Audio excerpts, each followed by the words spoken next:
28 जनवरी 661 ईस्वी 19 रमज़ान की सुबह हज़रत अली रज़ी अल्लाह अन्हु अपने घर से निकलते हैं फजर की नमाज पढ़ाने के लिए। लेकिन आपको क्या खबर थी कि एक मलऊन शख्स जहर में डूबी हुई तलवार लेकर घात लगाए बैठा हुआ था। हज़रत अली रज़ी अल्लाह अन्हु को पता था कि उनकी जान को ख़तरा है। इसके बावजूद भी आप बेखौफ होकर सुबह की नमाज पढ़ाने के लिए घर से निकले। इस वक्त आपके साथ कोई पहरेदार भी मौजूद नहीं था, क्योंकि आप गार्ड्स नहीं रखते थे। इब्ने मुलजिम इमाम अली अलैहिस्सलाम को कत्ल करने के इरादे से कूफा में दाखिल हुआ था।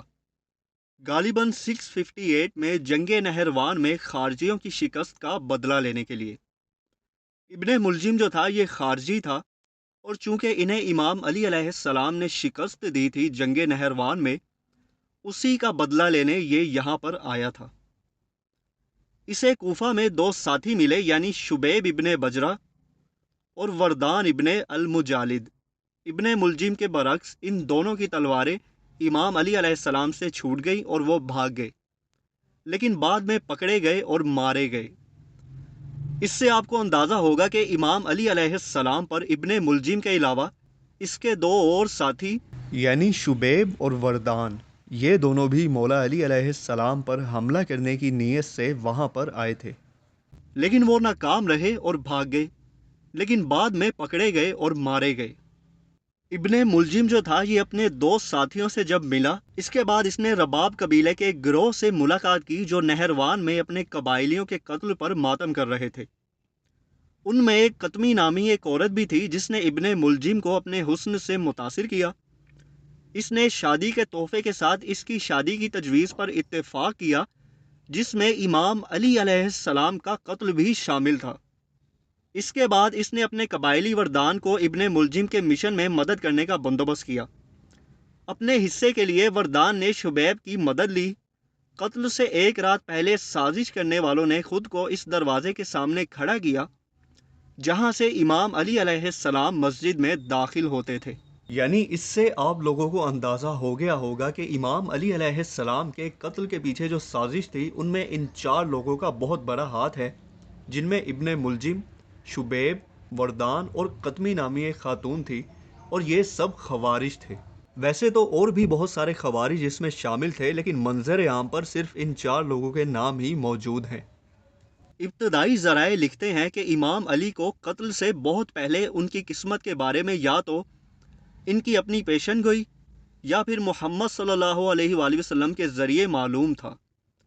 इमाम अली अलैहिस्सलाम को मालूम था कि उन्हें अब शहीद कर दिया जाएगा, और मोहम्मद सल्लल्लाहु अलैहि वसल्लम ने भी इमाम अली को बताया था कि ए अली, तुम उस वक्त तक शहीद नहीं होगे, तुम उस वक्त तक इस दुनिया से नहीं जाओगे जब तक एक शख्स तुम्हारे सर के खून से तुम्हारी दाढ़ी को ना रंग दे। और फिर सुन्नी ज़राए के मुताबिक भी आप सल्लल्लाहु अलैहि वसल्लम के वो अल्फाज मौजूद हैं कि ए अली, पहले लोगों में सबसे बदतर आदमी वो था जिसने पैगंबर सालेह की ऊँटनी को मारा था और उनके ऊपर आज़ाब आ गया था। और अली, मेरी उम्मत में सबसे बदबख्त शख्स वो होगा जो तुम्हारे सर के खून से तुम्हारी दाढ़ी को रंग देगा। आप देख ले कि जब इमाम अली अलैहिस्सलाम को शहीद किया गया तो इस उम्मत पर ऐसा अजाब आया कि ये दोबारा कभी इकट्ठे नहीं हो सके।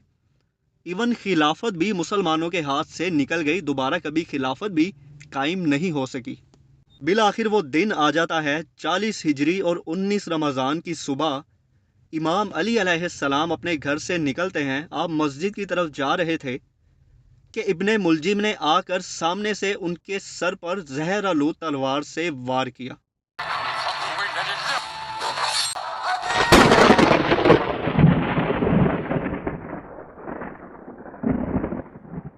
इमाम अली अलैहिस्सलाम जख्मों की ताब ना लाते हुए ज़मीन पर गिर पड़े।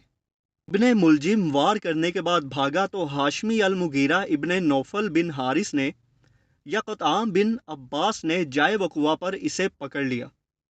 इमाम अली अलैहिस्सलाम अपने ज़ख्मों के तकरीबन 2 दिन बाद 62 या 63 साल की उम्र में इस दुनिया से चले गए।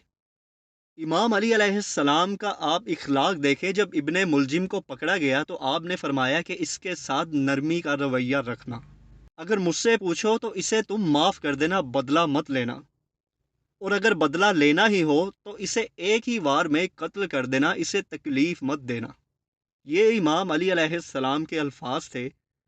آپ ذرا اندازہ کریں کہ کس قدر مظلوم شخصیت تھی سیدنا امام علی علیہ السلام کی۔ پہلے لوگوں نے ان کا ساتھ چھوڑ دیا، اس کے بعد انہیں شہید کر دیا گیا، اور بات یہاں ختم نہیں ہوتی۔ انہیں شہید کرنے کے بعد بھی ان کے دشمنوں نے ان کی اولاد کو، امام حسین علیہ السلام کو بھی نہیں چھوڑا۔ کربلا میں امام علی علیہ السلام کے بیٹوں کو کس طرح سے مظلومانہ شہید کیا گیا، یہ سب کے سامنے ہے۔ امام حسین علیہ السلام کے بارے میں تو لوگ جانتے ہیں، لیکن آل حسن کے بارے میں بہت کم لوگ جانتے ہیں کہ انہیں بھی کس طرح مظلومانہ طریقے سے شہید کیا گیا ہے۔ خیر، وہ ایک الگ داستان ہے۔ 19 رمضان کی صبح امام علی علیہ السلام کو یہ زخم لگا ہے۔ اس کے بعد آپ 2 دن تک زندہ رہے اور پھر 21 رمضان کو شہید ہو گئے۔ رہی بات ابن ملجم کی، تو اسے حسن ابن علی علیہ السلام نے قصاص کے بدلے میں قتل کر دیا تھا۔ اس کے بعد اگر تدفین کی بات کی جائے تو امام علی علیہ السلام کو ان کے بیٹوں حسن، حسین، محمد بن حنفیہ اور ان کے بھتیجے عبداللہ بن جعفر علیہ السلام نے غسل دیا تھا، اس ڈر سے کہ کہیں دشمن بعد میں ان کی لاش کو قبر سے نکال نہ لیں اور ان کی بے حرمتی نہ کر دیں۔ انہیں خفیہ طور پر دفنایا گیا تھا۔ ان کی قبر کی شناخت عباسی دور خلافت میں ہارون الرشید کے دور میں ہوئی، اور کوفہ کے قریب اس کے ارد گرد نجف کا ایک نیا قصبہ پروان چڑھا، جو کہ مسلمانوں خصوصاً شیعوں کے لیے زیارت کا ایک بڑا مقام بن گیا۔ امام علی علیہ السلام کا ایک مزار افغانستان کے اندر بھی موجود ہے، جو یہ کلیم کرتے ہیں کہ مولا علی علیہ السلام وہاں پر دفن ہیں، لیکن اکثریت جو ہے وہ یہی کہتے ہیں کہ نجف ہی ان کا اوتھینٹک مزار ہے جہاں پر وہ مدفون ہیں، اور وہی زیادہ اوتھینٹک معلوم ہوتا ہے۔